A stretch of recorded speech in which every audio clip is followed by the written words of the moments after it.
Hi guys, welcome to TFA Files TV. We are back again with the latest gossip. Nyaya dziri kupisa dziri kutenderera pa social media. Madam Boss nemurume wavo Ngoni Munetsiwa, they have reunited. Vazodzokerana guys, munongoziva mega it ended in tears. Asi Madam Boss vakaonekwa vachienda kuGermany. Takaona vachienda kuGermany. Zvinovengwa nemuroi vanhu vasingazivi kuti vari kutoenda kumurume. Vanga vachitoenda kunoona Ngoni vachida kunoratidza Ngoni vana, because munongoziva mega zvainzi Ngoni aidedzera kuti uyo mwana wekupedzisira uyo dzabvu haasi mwana wake Ngoni, because pane zvakaitika zvakawanda.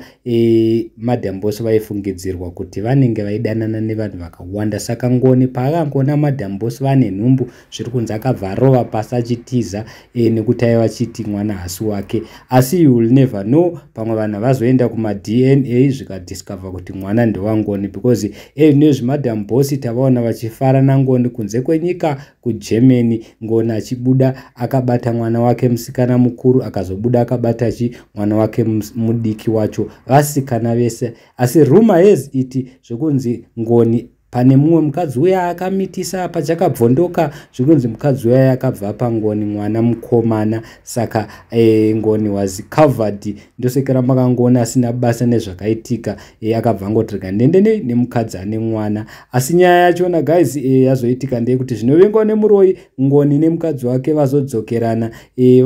Madam Boss vaonekwa vachitofara vari kunze kwenyika vaina Ngoni vachinakirwa nevana, zvisina kufadza vanhu vakawanda. Vamwe vanhu vadedzera kuti aiwa saka pavaitiitisa here. Munongoziva mega Madam Boss naNgoni Munetsiwa life yavo iri private. You will never know, pamwe vanga vagara vachiziva zvavo chokwadi asi vachingoda kuitisa vanhu. Saka ndonyaya yanga tauya nayo guys kuti tikokudzai, because munongoziva mega hazvina kuzopera mushe. Madam Boss vakazomhanya vakanonetsana nemukadzi akamitiswa naNgoni.